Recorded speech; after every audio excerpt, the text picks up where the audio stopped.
Blog Talk Radio. Welcome to Institute for Personal Development, where total consciousness is the new frontier. Kriya Yoga is the union of the individual with the divine. Join us as we explore the practices that initiate this process. Good morning. Welcome to the Voice of Yoga. Let's talk consciousness. I am your hostess, Lisa Winton, and with me is Kenny Toy, also known as Swami Jayananda, founder of Institute for Personal Development, located here in Hampton, New Hampshire. Well, good morning, Swami. Thank you for being here today. How are you? Good morning. I'm doing well. And how about you? I'm doing great in this beautiful sunny day here in Hampton. Well, I want to thank you, listeners, for tuning in. Today on The Voice of Yoga, we will talk about the new beginning effects of spring, a time of new growth and expansion.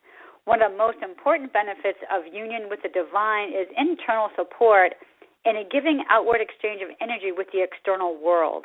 Draw from fear and limitation, and that is what we become. Join with truth and wholeness, and this is what you become. Swami will explain the benefits of apotheosis and how this union with the divine has an evidence procedure. None of this is magic. It is all physics. What may at first seem extreme will become a practical guide for highly effective living. Learn how to use a perfect practice of Kriya Yoga to initiate the progressive cycle and expand your identity beyond physical reality. Well, I guess that was a mouthful, Swami, so why don't you get us started? Yeah, it sure was a lot.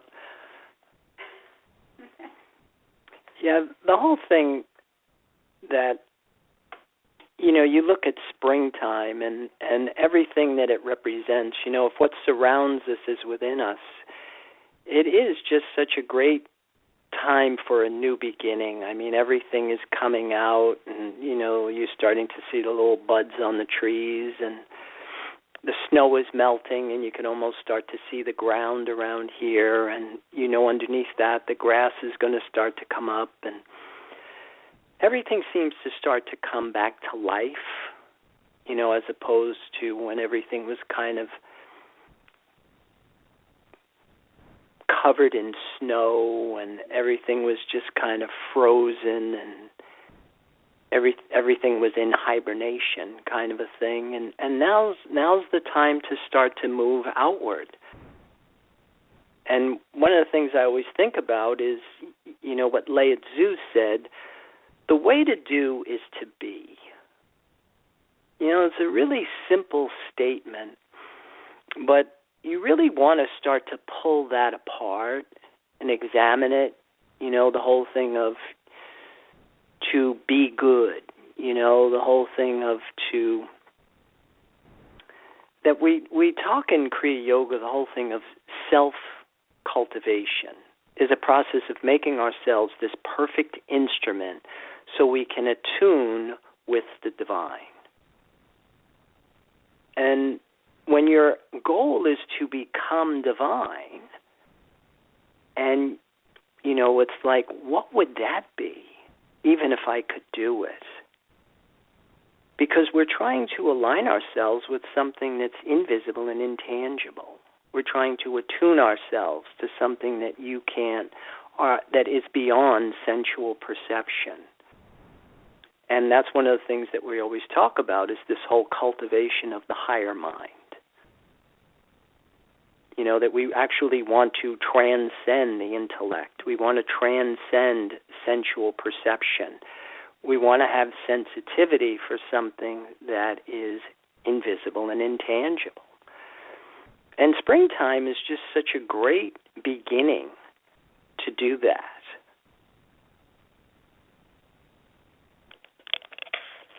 You said we had to transcend the intellectual, but we talk about using our minds and things like that. So I don't think I understand what you mean by transcending the intellectual. Yeah, the whole thing of expansion of the mind and growth, and that the whole process in development and this evidence procedure that we talk about with Apotheosis is that we start to recognize that there are parts of the mind that can do one thing at a time. You know, like the part of the mind that's directly related to our senses is very limiting. You know, so say, for example, if you were watching television, and let's say you're watching the hockey game, and I come in and I'm telling the story about, I don't know, fixing the heater at the yoga center, and you're listening to me, but your eyes never left the screen. If you're listening to what I'm telling you, and your eyes never left the screen, all of a sudden it's like, shh, don't talk to me. You know, it's like something happened. You know, a goal was scored. I missed it. And the reason is that we can switch from hearing to seeing, you know, to touching to tasting, you know, rapidly, but we can only do one at a time. And so that is one aspect of the mind. There are parts of the mind that can do many things at once, like the part of the mind that controls your heart rate, your blood pressure, your body temperature. But then beyond all of that, there is this part of the mind where everything is happening at once. When we are in contact with this indivisible, unified field, when we are joined with this aspect of reality that is called non-locality. So again, you know, it's not like you don't develop yourself physically and mentally. It's just that the goal is the expansion of the mind and not staying stuck in these limiting functions. And that's what the apotheosis is all about. That's what your connection with the divine initiates. And a lot of it, you know, it has to do with this thing called self-cultivation. Refining ourselves physically and mentally. But it's not like we say, I mean, the body isn't the goal. This isn't about, you know, detoxing and looking younger and living longer and becoming more desirable. It's physics. It's like attracts like. You're trying to attune yourself to a resource or a dimension of reality that is unified. It's the absolute. Our senses don't have a way of navigating through them. We have to refine them, and we have to become this source of sustenance. It's a very subtle distinction. If you think that you're spiritual, is very different than if you become divine.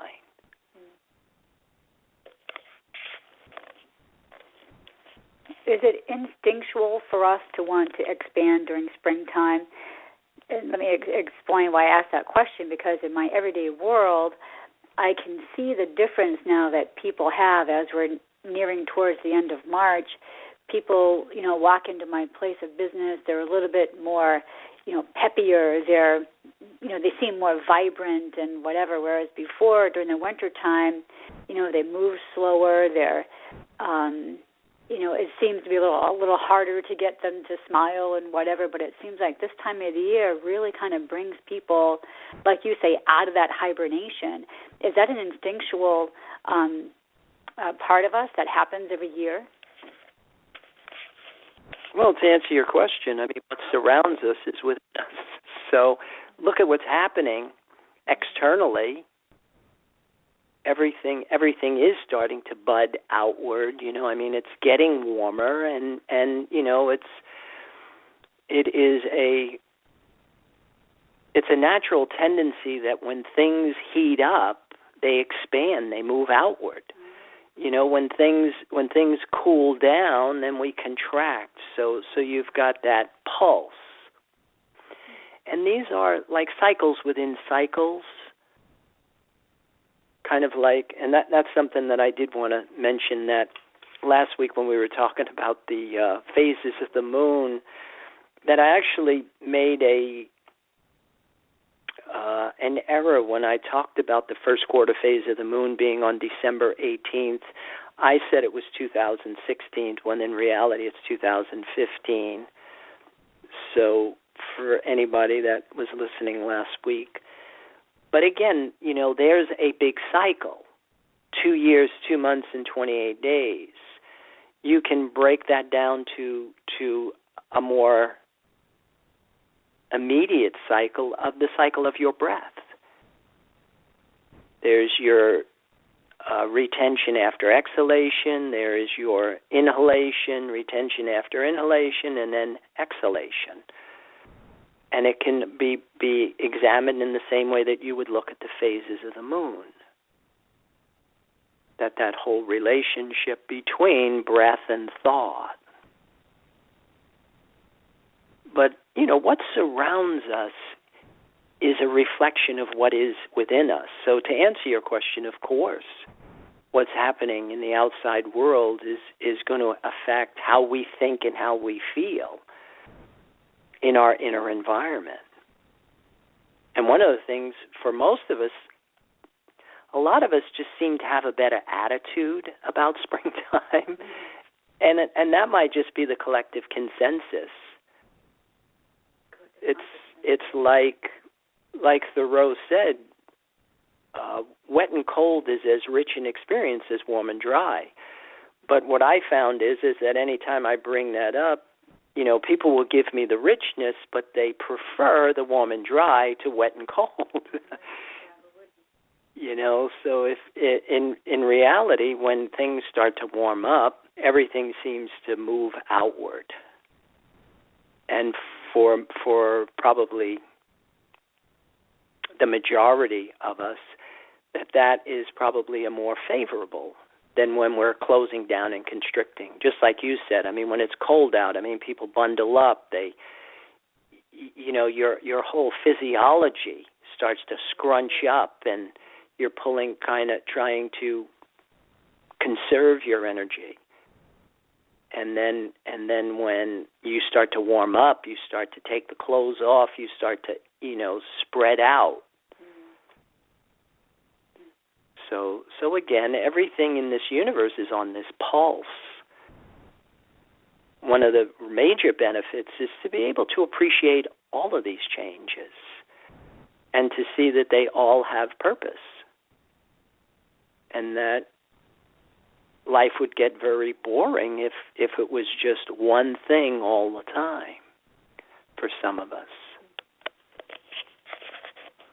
So because we're in a time of expansion, this would be, I would think, a really great time for somebody to take advantage of that cycle that we talked about last week, that 2-year, 2-month, 28-day cycle, because I would think you'd be able to expand your capabilities to visualize what it is that you're looking for when you're going through your houses. So I would think that this particular time period of the year would just catapult, somebody's, ability to walk through the labyrinth and what you say, ask for what you want. Yeah, it can be. The sun is in Aries, and that in and of itself is a great time for becoming. And a lot of our focus oftentimes does become more person-centered when it's during this time. So to answer your question, yeah, it is, and plus days and nights, that equality between dark and light is a balance point, which is also optimal. And of course, now the days are going to continue to get longer and longer and longer. And if that becomes, if that's the time of the year that is more optimal for you, then it improves your attitude. So springtime is a great time to initiate growth.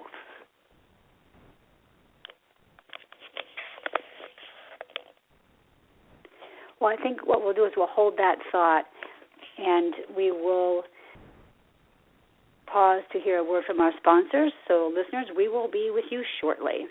Om Purnamada Purnamidam Purnamudachyate. If you are looking for a samadhi-based experience, IPD Kriya Yoga has the goods. A complete yoga program that includes the practices and the process. Kriya Yoga Series 1 live classes and videos. Get your arms around the spiritual science of Kriya Yoga. You know, the intention of why we practice is to embody spirit, to feel connected to the life force. Kriya Yoga Asana live classes and videos. A cosmically engineered system of exercises to initiate Apotheosis. A system of exercises engineered for dining and dancing at the Cosmic Ballroom. Kriya Yoga Series 2 live classes and videos. A practice in open form designed to facilitate positive growth of consciousness. Get your Labyrinth video. I find the positive side of it is it pulls a lot of things together. Kriya Yoga Mantra and Meditation. With repetition comes absorption. Pray on prana and become divine. At the same time, we all have a unique talent and gift to give back to the universe. Private sessions. The mysteries of the universe have always been handed down verbally from teacher to student. Call or click now and get started. 603-929-0303 or www.ipdtransform.com. Namaste. Purnamariya Purnamevavashishate. Well, welcome back. For those of you just joining us, you are listening to The Voice of Yoga, and we are talking consciousness. So, Swami, you said in the beginning of the program that you would explain the benefits of apotheosis and how the union with the divine has an evidence procedure. Can you take a moment and explain to our listeners what we mean by that? Yeah, the whole benefit of being connected to this life force, the whole benefit of internal support, becomes a really practical guide for highly effective living that, though it may at first seem somewhat difficult to do, that you're trying to separate from your attachment to the outside world, but it's not abstaining, and it's not just detachment. You're substituting. You're trying to be sensitive enough to become connected to something that's invisible and intangible. But this invisible, intangible resource is unchanging. So now you have a constant. Once you rebirth your body in the life force, then your sense of self is in bedrock, so that when changes do start to happen in the outside world, which is inevitable, then you're not shaken by that because you're not drawing off of it. Mm-hmm. That you're drawing off of a resource that is more reliable and more dependable. But the other thing that comes with it is this thing called apotheosis, the physics. It's like attracts like. It's like we said in the beginning of the show, if you draw from fear and limitation, that's what you become. So that's what we come in and that's what we know. We draw from duality. We're in the realms of suffering and decay, and we're having problems.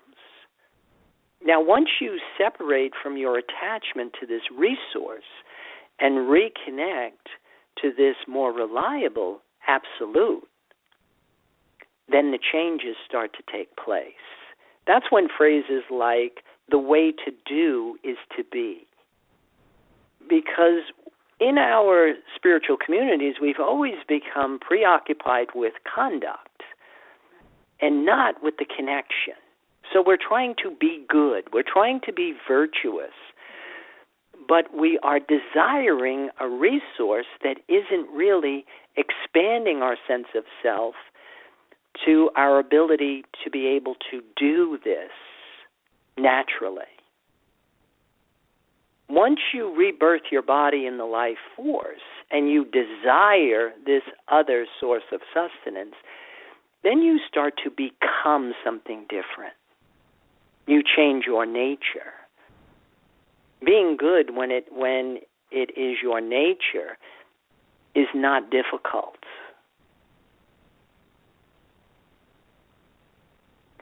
So, with regard to this union of the individual with the divine, this concept of, preying on prana, not P-R-A-Y, but P-R-E-Y, when you desire this void or this nothing, the changes will start to manifest.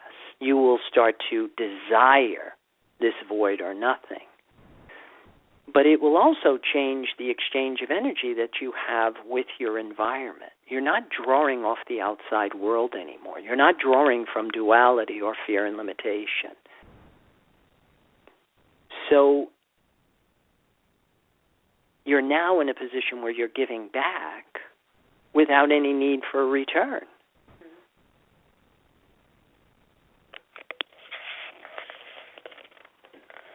I was thinking when you were talking about, doing good and having the conduct, do you think that might be why, I mean, obviously you can't speak for everybody, but I'm just wondering if, molecularly speaking, if that's why a lot of people kind of turn their backs away from the certain religions where they have to go to confession, every week because it's all about, their conduct. Do you think people really deep down feel that that's not the right way to be?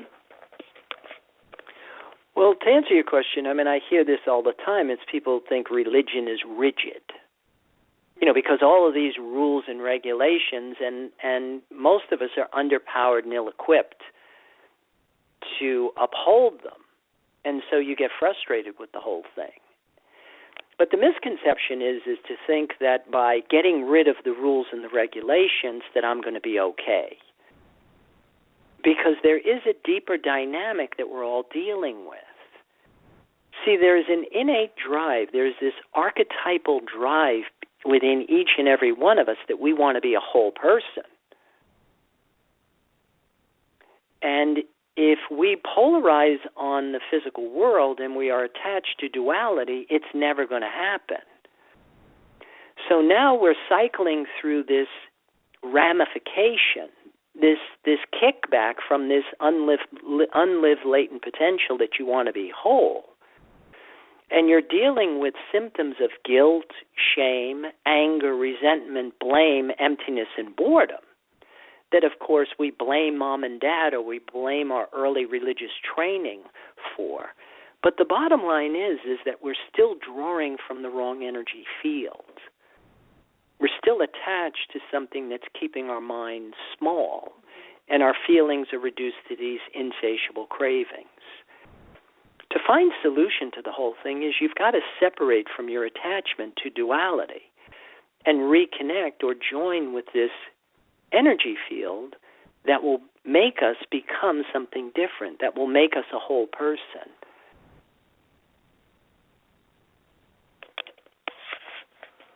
Well, therein lies the challenge, right? And that's why we have you to help us not turn to duality. That's why we need you. That's why we need Thursday night Theory 2 class and spiritual retreats and so on and so forth. So, but I guess you answered my question when you said we have this innate drive in all of us to become whole. So maybe some people do turn away from their religions that they were brought up with because it's not meeting their expectations. Well, exactly. Our religions aren't doing what they were intended to do.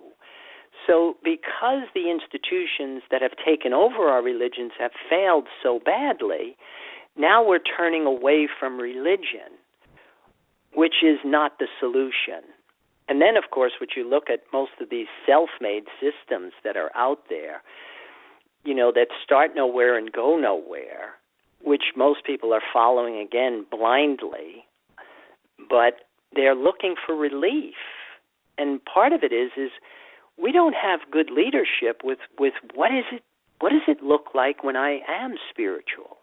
What does it look like when I am divine or of a divine nature? Because nobody's doing it. And one of the reasons why I say that with the utmost confidence is because they're not using the physical body. If you don't get the physics of this whole thing, if you do not purify your body, you cannot get this invisible, intangible resource into it. And even a lot of the stuff that we do, which is business as usual here at the Kriya Yoga ashram, but nobody else is doing it. Something as simple as salutation to the moon and salutation to the sun. These aren't just physical exercises. These are movements that help attune the human mind-body complex with this invisible, intangible resource. So a lot of it is we're substituting this intellectual devotional mirage for true spiritual reality.